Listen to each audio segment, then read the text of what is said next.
We're going to learn how and why trauma weakens our constitution, why it makes us weak in relationships, how it affects us, our sense of self, our self-worth, and the number one thing that we can do about it, the number one thing that we can take action on that will help us relieve our trauma and be more profound, more present, more of everything we want in relationship, and in turn allowing us to receive more in relationship.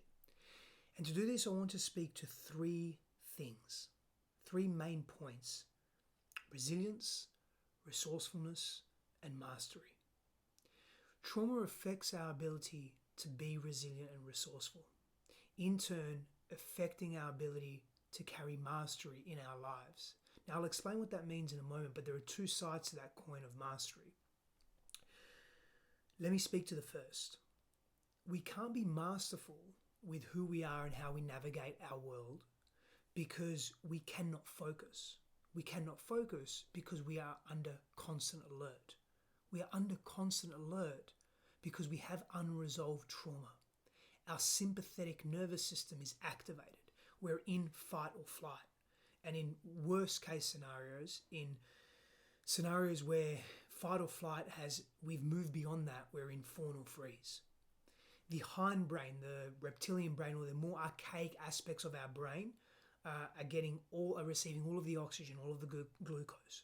The hindbrain, we are in hindsight. We are living in the past. Whether it's more unconscious than conscious, whether we carry less awareness or not, we are stuck in the past because we are doing our very best to avoid the past, to deal with the pain and the fear that has accompanied the trauma that we've experienced. Now, let me be really clear on something. Trauma presents itself in many forms. Big T trauma, trauma that's very overt and obvious, such as sexual or physical abuse, such as being in a horrific accident. War is big T trauma as well. And then there is more subtle forms of trauma, little t trauma. Being told you weren't enough. Being told to do better. The perceptions that you form of yourself growing up. How you see yourself in the world. How you feel you deserve in the world. The patterns that you've developed around giving and receiving love. The habits that you've developed around that. And so if you haven't been shown affection, if you've been neglected, if you haven't been given the attention that you have needed as an infant, as a young child, as a teenager, we will develop patterns of relating that affect our ability to be vulnerable and real and to be open and transparent. All qualities and characteristics that people value in relationships. So this ability to not be in mastery means we can't focus, because we're hyper alert. At some level, we're hyper alert. We are not in ventral vagal parasympathetic nervous system response. That means we are in rest and digest. That means that we are not on high alert. That means that we can be present to the situation. We can give our full attention. We feel scattered. We don't feel present in our ability to listen, to actively listen. We feel under constant threat. And the other person, through their own neuroception, through their own perception of the world, through their nervous system, feels that at a very subtle level and unconsciously. They then become defensive. It activates maybe their unresolved trauma, but more importantly, it activates this sense of, can I trust this person? Now they start holding back. Now you're separating and isolating yourselves. You're both feeling alone, yet you're together. That feels paradoxical and feels awkward and weird and strange and doesn't feel safe. And now you lack an ability to be masterful and focus because you're scared. And now the other person becomes scared. Now you're working with difficulty and challenge in the relationship. And guess what? Resilience, our ability to recover from challenge, and toughness, our ability to move through challenge, becomes non-existent. We are incapable. We're so panicked ourselves. We're so depleted. We have so much cortisol and adrenaline running through us. We lack oxytocin, serotonin, dopamine, norepinephrine. These hormones that bond us and connect us. That's minimized in our body. And so, neurochemically, hormonally, we're not feeling there. We're not feeling present. We don't feel safe enough to be there. And so we lack resilience. We lack this ability to move through the challenge. All we want to do is run and hide and move away from this pain. We want to avoid it and numb. We want to distract ourselves. So we don't have an ability to be resourceful to work through the pain and the challenge. And maybe you find yourself in conversation and argument after argument after argument with your partner over the same thing, and you're looping and the same patterns play out. Maybe you just want to run when you're arguing. Maybe you want to stay and you want to fight, and all you're doing is being argumentative and you're hyper protective. And now what's happening? You're still not resourceful. You're still not able to healthily move through these difficulties because the trauma of the past that's residing in your body in an implicit way is still affecting you, even if you're not aware of it. That's why it's important not to relive our trauma, but to be able to, one of the advents of language, right, is to be able to reframe our trauma, not only through language, but to feel the unfelt. Now, the other side of not having that mastery, aka ability to focus and be present in the relationship when it gets difficult, aka resourcefulness and resilience, is sometimes when we experience trauma, as a way to distract ourselves, we become hyper obsessive. And so we use mastery and this ability to be very good at something. Maybe you are exceptional at your job and you are obsessed, whatever your job is. Maybe you're an artist, maybe you're a plumber, maybe you're an accountant. It's irrelevant, right? Whatever you're doing, but you obsess as a way to escape and not deal with the pain that is still affecting everything you do.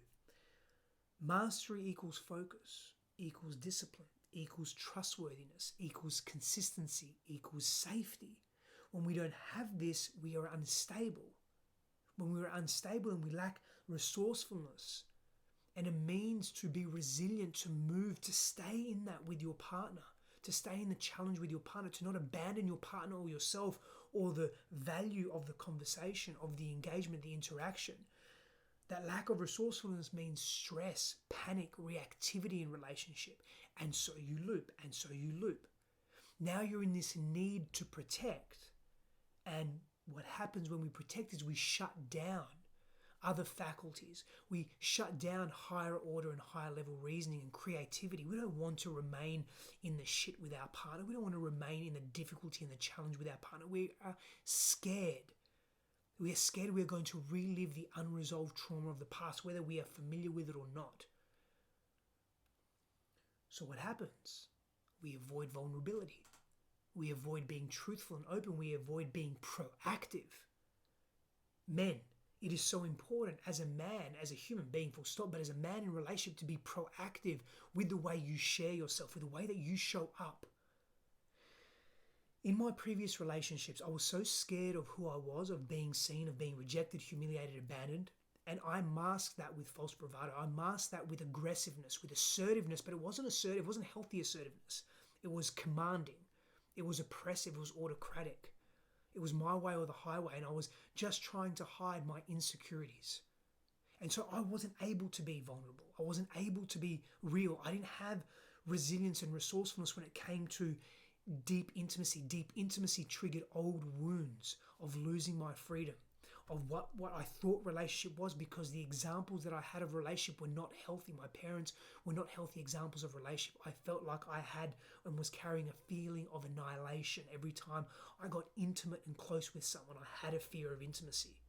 And I even masked that paradoxically, because our world is full of paradoxes, through sex. And I thought that if I'm having sex, then I'm being intimate, then I'm being open, then I'm being vulnerable. But I was shut down. I was armored here. And so I would get so frustrated because it was implicit. I couldn't understand it. It was unconscious. And I would get so frustrated. And instead of processing that myself, taking ownership and responsibility of that, I would project it outward onto my partners. And I wasn't resourceful and I wasn't resilient. And I lacked mastery. I lacked my ability to focus. Now, mastery presents itself in many ways. In this context, I'm speaking to our ability to focus, to be disciplined, to be present, to be open-hearted to the situation no matter what arises, to not judge the situation as bad or good and run from it if it's uncomfortable, but to sit in the discomfort, to learn how to sit in the discomfort. And that's been a lifelong lesson and continues to be. Sometimes we get too comfortable for too long. It's too easy. And we get accustomed to it being too easy, and we lack practice in resilience, particularly if we have not dealt with our unprocessed traumas, whether that be physical abuse, sexual abuse when you grew up, whether it be not feeling enough, whether it be having an absent parent, whether it be being bullied, whether it be having this perfectionist attitude, try and prove yourself to get the attention that you need to verify and ground the story of I'm important in the world. Whatever your wound, your pains are, we all have them. Very seldom do we not. And it's not a bad thing. We're not broken people. We're on our way, we're learning, we're growing. We're exposed to different environments, some more challenging than others. And trauma, unprocessed trauma, affects our ability to deal with and move beyond and through our trauma. So they just become us. We keep reliving the past over and over and over again. So trauma weakens us in relationship, and it makes our relationships weak, the fabric of our relationships weak. And we're better than that. We're more than that. So how do we deal with our trauma? We have to sit in our stuff. We have to be willing. We have to be willing to face off and face with everything that we are, not just the convenient parts. Sit with your shadow. Do it with a practitioner, a therapist, a professional, a shaman, a spiritual healer, a guide, a coach, whatever. Do it in a group. Be seen and witnessed. Bring your shame to the surface.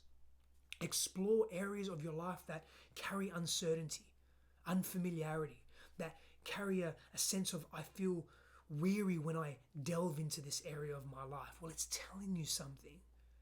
Maybe it's important to not be in relationship, an intimate relationship for a while until you can deal with the core of your trauma, the core of your pain. Get to a certain level of being before you open up to the complex nature, the layers of relationship and the growth that comes with that, but the sometimes, at times, immense challenges that come from that. Get comfortable with the uncomfortable. See what you are unwilling to see. Face it. Be with it. Now that may sound generic and ambiguous, and I'm purposely being ambiguous because too much in this world of quick fix, short-term gratification, we want all the answers. We want the 3-step, 7-step, 12-step, 21-step process to do it for us. I say fuck that to an extent. And yes, structure is important because structure does equate to a sense of safety and jump into the mystery. What does the mystery hold? I don't know. That was one of my biggest, if not greatest lessons. Immerse, submerge, delve into, surrender to the mystery, the unknown, completely. Without expectations. And fuck, did that take me so long to master, to learn. I don't even know if I've mastered it yet. Because new level, new devil. New growth, new challenges. And so do we ever master it? To some extent. It just gets us to the next phase, the next step. But I'm not talking about that in a hierarchy. I'm speaking about a cyclical evolution of self and being okay with where we are. Explore, experience, express as you are experiencing and exploring these unknown aspects of self. Power and blessings to you. I'll see you soon.